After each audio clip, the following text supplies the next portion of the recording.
Now, today we will add to the communion experience with the addition of taking a few moments to prepare our hearts and minds for sacred instruction.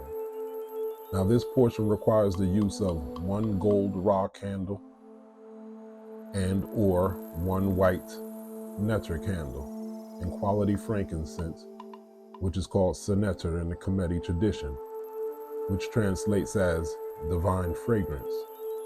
If you don't have these things, it's also fine. You can still gain value from this process nevertheless. So let us begin. Now, as you light your candles and your incense, take a few moments and allow the spirit of quietude to alight upon you. And then sooner before later, you'll notice that something as unassuming as lighting a candle and burning incense can make you instantly and automatically relax. Relaxation leads to your peace. Your peace opens the way to your power. And as you sit with an aura of calmness and contemplate the energy of the day, with every inhalation and exhalation, all static energy, stagnant energy, and negative energy gets pushed outwards and away until only you remain perfectly centered and calm, like the black dot in the center of the circle, or the symbol of Ra. Now, after your next few breaths, you'll be ready to emerge, relaxed, refreshed, and renewed, and fully capable of grasping the lessons and the layers of today's sacred instruction. Amen. Ma'at.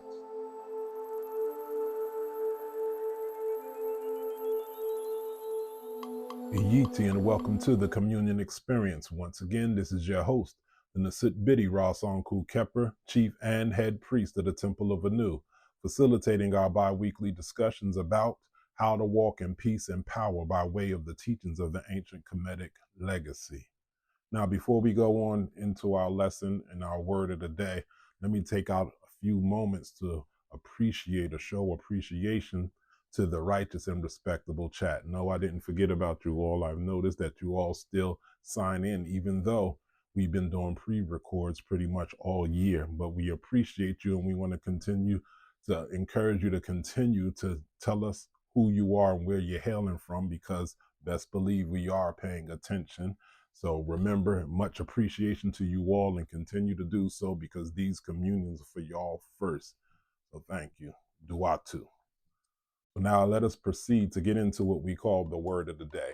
Now, the word of the day is when we take one word from the ancient hieroglyphic language called Sesh Medu Neter, the divine written words, or Jed Medu, the spoken word, and we give its traditional meaning, but then we get metaphysical and metaphorical in how it could further apply to our current situation in our current lives.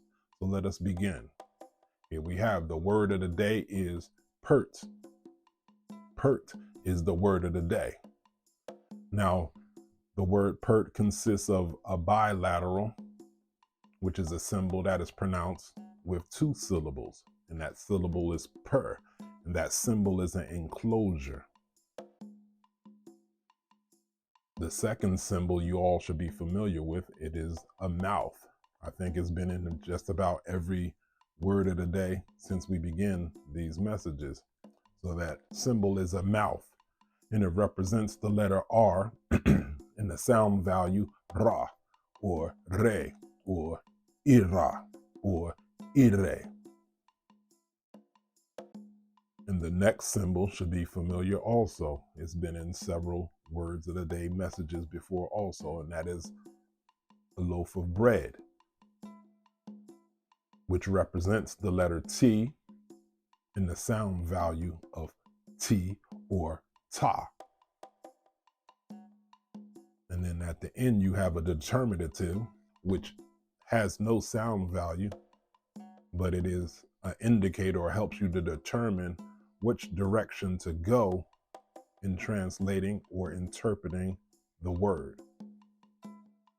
So there you have it, pert or peret as the word. So let us go back to the top, to the enclosure. Per, some translate per as house, but what's interesting is the word for house is actually het, as in hetheru or het heru, or known as Hathor or Nebthet, also known as Nebet Het. In Greek, they say Nephthys. So this enclosure really indicates a compound, an estate, a campus or yard, which makes me understand why they translate it as per, or as in the word per ankh. You see the symbol of the enclosure with the ankh in it. Per ankh is usually translated as the house of life, or some say the university of life. When you think of a university or a college, you think of a compound, you think of a campus, you think of an estate. So per is an estate.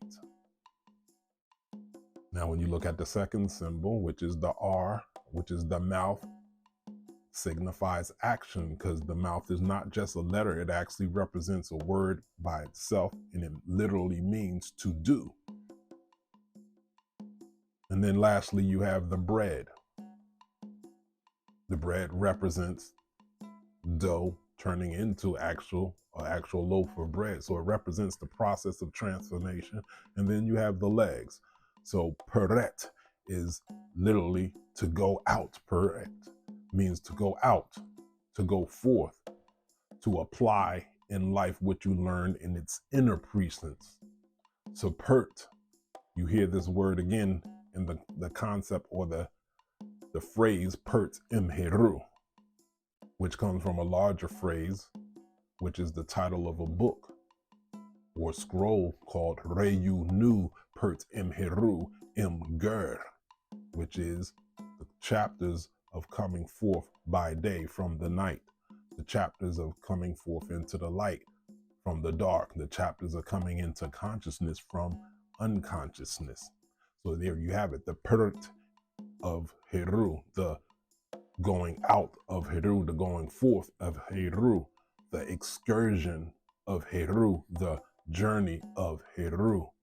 And now you see where we get the hero's journey, which people think is a Greek concept, but clearly has been inspired by the Kemetic concept of a boy turning into a man, and a man turning into a god, or a girl turning into a woman, or a woman turning into a goddess. So it is the hero's journey, and the hero's journey consists of several things.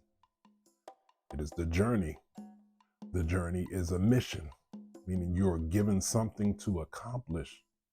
And on that journey, you get met with adversity. Now, that adversity is not meant to harm you per se, it's not meant to destroy you, but more so to activate something within you so that you can apply that which you learned in the per ankh, the estate, the compound, the college, or from your elders, or from your parents.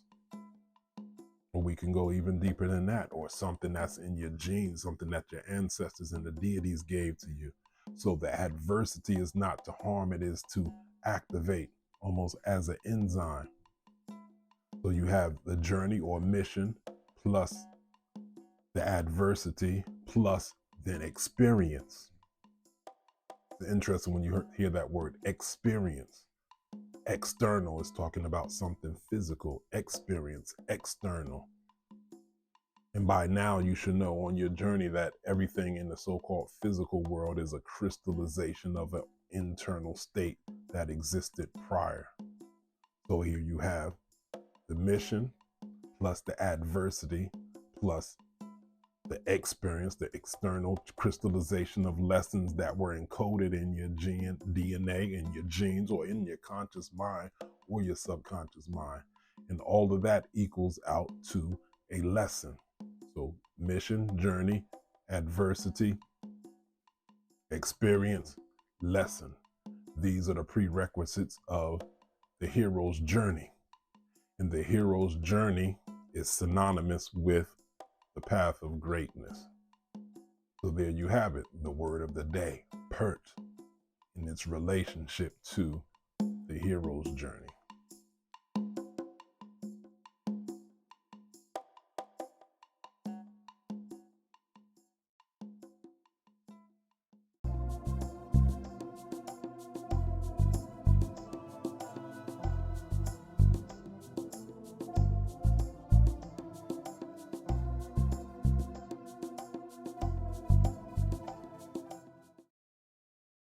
Yeti, and welcome back to the Communion Experience. We want to continue our discussion about PERT, the journey, the excursion, because just last weekend, us at the TOA, we had a PERT, we had an excursion. We had a PERT to the Somerset Society in Pennsylvania, Philadelphia. We had to go out of state. We're located in New Jersey, so we had to go out of state. Notice that concept, out of state. State could be one location to the next, but state, generally when we're talking metaphysically or esoterically, we're talking about states of consciousness. So we had to leave a New Jersey state of consciousness and get into a Philadelphia state of consciousness. We had to leave a Templeofanu state of consciousness and allow ourselves to be in the Somerset state of consciousness. So what are we talking about? So this PERT started several weeks ago. I got an invitation to give a presentation at what's known as the Kemet Fest. Now, I didn't know much about the Kemet Fest, so I respectfully declined. I found out later that the billing had Ashwa Kwesi on it. Who was that? Anthony Browder, as well as Shechem Raul Nefra from the Somerset Society. So that was top billing for this day and time.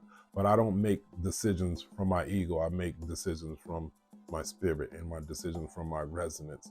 So at the time, I didn't have enough information to make an educated decision because I live my life like a prize fighter. So I'm very meticulous and particular about what it is that I do and participate in, because generally I don't bill myself as a public speaker. I don't consider myself a historian. I make my humble contributions to you all on this platform. So sometimes it throws me off when I get invited to speak at events, but I treat myself like a prize fighter. It's like someone asks you want to fight such and such? And I'm like, well, who is that? Or what type of people want to even see this? Or what is the venue? What type of venue is it? And what is the return of investment? But anyway, we wind up doing more research and find out that Kemet Fest is sponsored by a Somerset Society, and they've been doing it for approximately 31 years, and they do it as a fundraiser to support their temple efforts. So they have the main temple, and they have satellite temples is what they do to support their efforts, and we support the effort. What's interesting about supporting people's effort, when you see good people doing good things, you're supposed to support them irregardless. You're not supposed to police where you think you want the money to go. You see good people doing good things. If spirit tells you to give the donation and the money, you just give the donation or the money. But so Shechem is genius. He created the Kemet Fest. So there's musical performances. It's a 2-day event. There's musical performances and there's scholastic and spiritual presentations. So in reality, people are not really supporting the building of the community. They're supporting entertainment. So you find this genius way of resolution to give people something that they think that they're getting something from. So they're getting the music and the entertainment, they're getting the knowledge. So that's what they're paying for. And it's up to us, Somerset, to apply the money towards whatever the funds, whatever their vision is. So I want to just take a few minutes to appreciate Raul Nefra Amen from the Somerset Society. And I feel like he goes overlooked all of these years, and he's been the most consistent of us all, actually. When we spoke about Baba Heru previously, Baba Heru's been on the scene since 1968. The Somerset Society's been on the scene since 1973. Actually, when you hear Baba Heru talking about Smai Tawi, the unification of the lands, which was his attempt to unify all the temples at the time, back in the the 80s and the early 90s, the first Mai Tawi Council was held at the Asaraset Society by Ra'u Nefra Amen. So he's been around, and the society's been around, and I think he's pretty much up to at least 20 books at this point. But for whatever reason, I don't hear his name get mentioned much, usually probably because there's not a lot of drama. People with the drama, their names get exposed. But big up to Ra'u Nefra Amen and the Asaraset Society, because they did everything right. They did everything that all of us say that we're supposed to do. You say you're supposed to get land or supposed to get property. So right out there in Philly, they have their own land, they have their own property, they have their own building, which houses their members from their community as well as members from the general community. They have their own restaurants, which feeds them first as a community and is open to the general population. And they have their temple, which is for their spiritual services, which is open to the general population. And that's a big deal. I'm going through this because, we just had Baba Hiru transition. And I feel like at this point, it might be sort of cliche to give people their flowers after they've passed, when we should be giving people their flowers while they're living. And what's interesting in the Medoneta, the word for flowers is Onkimu, which consists of the word Onkin. And so you're giving flowers to the living. So I'm giving Onkimu to Shechem Ra'u Nefra Amen of the Asaraset Society. Because a lot of you are out here thinking we all don't know each other. When at least in the past 30 or 40 years, we've all been supporting each other directly as well as indirectly. And for whatever reason, that's not expounded on enough. So I'm not afraid to say, yeah, we all know each other. And we've all actually cross-pollinated with students. And we've all been around for years. I feel like I'm not in competition with anyone because I can only be me. No one could be me better than I can be me. So I'm one of one. Ra'u Nefra is one of one. Infidisi is one of one. So there is no competition. And when you come to all of our events, you'll see that there's things that we all do that is very similar or the same. And then you'll see that there's things that some of us do that are unique to our own temples. And I got a few moments to speak in Greek with the Shechem, and a lot of people think I'm stoic, but nah, Shechem got the stoic thing down. You speak to him, he's like above it and beyond this whole thing, which makes sense. My students and I were having a conversation about the leaders as avatars of the principles of the Neteru. So when I look at Ra'u Nefra Shechem, he is Asar, he embodies Asar, and Asar is unworldly, Asar is otherworldly. He's the king or the Nasut of the Duat. He was the king on earth, and then he left that for Heru, and then he's the Nasut of the Duat. So when you see Shechem with this stoic energy, he's above and beyond it all. It makes sense. When you listen to the name of their community, it's called Asar Aset. And yes, they're talking about compliments, but for them and their teaching, Asar represents the higher self, the faculty of the higher self. And then they have Orset, and everybody knows who Orset is. And yes, she represents devotion. Yes, she represents focus, but for them, she represents the faculty of trance. So when you see Asar Set or say Asar Set, that is becoming God by way of trance, or using trance to access godly states or godly consciousness. So that's what it means to be a part of Asar Set. If you want to know what is it that they do, what is that is about? It's about becoming God by way of trance. When you look at all the temples and the shrines, each leader is an avatar of a principle or a way of life or a culture. And Kemet always had at least 14 traditions running concurrently. There's a Hesi tradition, there's a Heka tradition, there's a healing tradition, there's a drumming tradition. And all temples didn't have all 14 traditions, but those traditions are still there nevertheless. So each shrine and each temple encapsulates a path of enlightenment in life. So we had Baba Hiru with the Shrine of Ptah, the Studio of Ptah. You go to the Studio of Ptah and you're literally enshrined in around with the Tutu Neteru, which are the divine images of the Neteru. That is what it means to be a part of the Shrine of Ptah, to cultivate the image of divinity.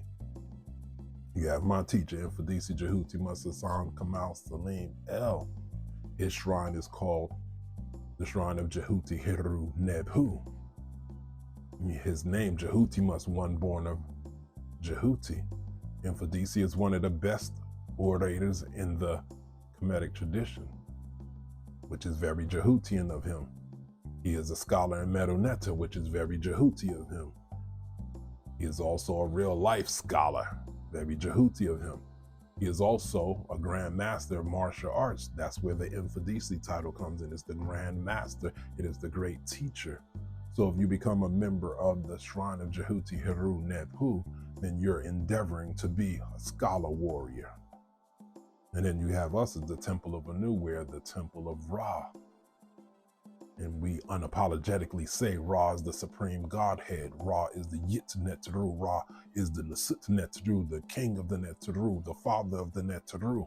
So when you come to Templeofanu, it's about self-enlightenment and restoration. So I won't get into every temple and what it means to be a part of it. It's just a preview of what it means to be a part of the Kemetic movement and these Kemetic traditions. So on with the lesson of the day, because I didn't forget, is about Pert, the journey, the Hiru's journey. What is the journey? To go forth, to go out. So you have to come outside. You can't live this curated existence online. You have to come outside. I remember speaking to Jabari, him Netertepi Jabari of the Shrine of Ma'at. Yes, I know him also. We spoke back in 2009, and he's been doing those tours to Kemet that cost around $35,000 to $5,000 these days. But when you ask people, when you come to the Saraset, you're going to a Saraset, you're going to the Templeofanu, you're going to the Shrine of Jehuti Hiru, people say they have no money. Now, I'm not against the tours on Kemet. I'm not against going to Dubai. Go ahead and have at it. But you have to complete your journey. I notice speaking to people when they go to these tours on Kemet, they're inspired and then they're left with this feeling like, what's next? What else is there to do? What's next, or what's left to do, is to now make your circuit of the living tradition of those who keep the living legacy. So we might not have the fancy buildings or the architecture, but we do know the sciences of self, and we know the architecture of the soul. So you have to go forth, you have to go out, you have to come outside.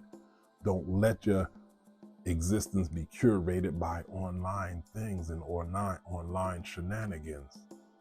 You have to come out. You have to be willing to go through some things.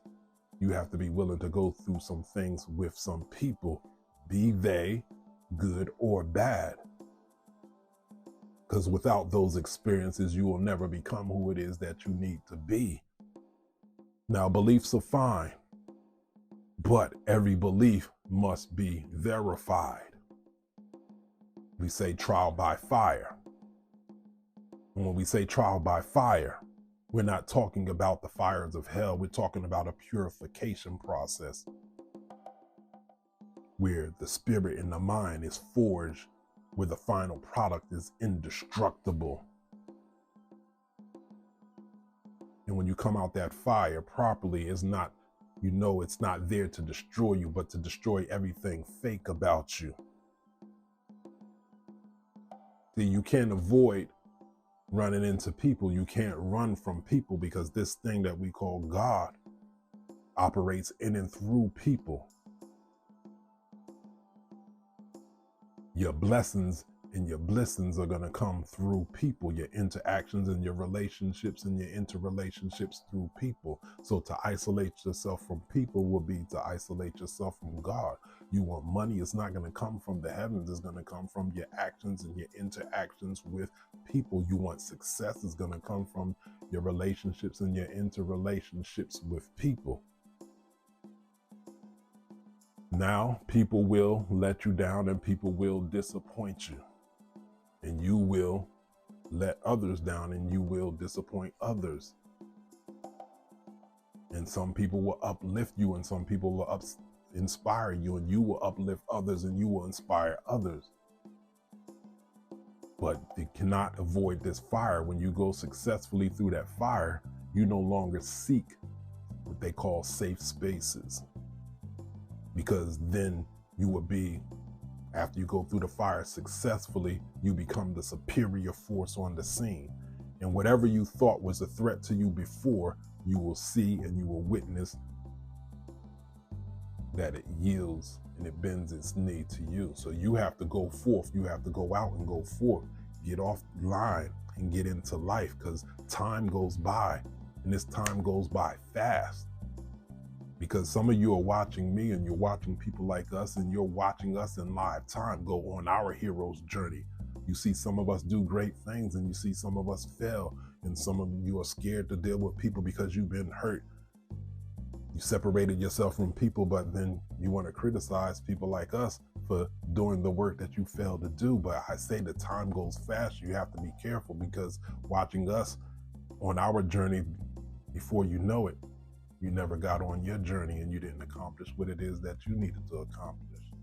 So you have to go forth. You have to come outside and apply these principles with others. Everyone has to have a story to tell. I say we went on the PERT, and we said the PERT has to come with the adversity. That adversity could be small, it could be minor. Every adversity doesn't have to be life or death. It could just be something that could just throw you off. So it comes with a journey, adversity, an experience, and then there's a lesson. So what was our our adversity on the trip? It wasn't an adversity that put us in harm. The way we had a terrible dining experience, that was our adversity on this trip.